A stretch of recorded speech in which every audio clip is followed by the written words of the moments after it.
আসসালামু আলাইকুম। Khadija dairy farm থেকে সকলকে শুভেচ্ছা ও অভিনন্দন। এই যে আমাদের গ্রামেই আমাদের পাশের বাড়িতে এই যে নতুন উদ্যোক্তা, তারা শেড তৈরি করে ফেলছে অলরেডি। শেডের কাজ প্রায় শেষ। চারি করা হয়েছে গরু বাঁধার জায়গা। এই যে যেগুলা খুঁটা বলি আমাদের এলাকায়, খুঁটিগুলি পাইপ দিয়ে করা হয়েছে। আমাদের এই খামার থেকে, খাদিজা ডেয়ারি ফার্ম থেকে এরা গরু নিয়ে আসবো ইনশাল্লাহ।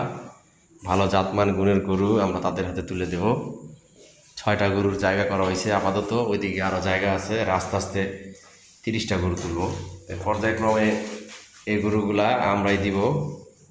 দেখেন, আমরা ভিজিট করতে আসলাম যে খামারের কাজ কতটুকু হইল। নতুন উদ্যোক্তা, সবাই দোয়া করবেন যাতে ভালো জাতমান গুণের গাভী এই নতুন উদ্যোক্তার হাতে তুলে দিতে পারি। সকলকে অসংখ্য ধন্যবাদ। আসসালামু আলাইকুম।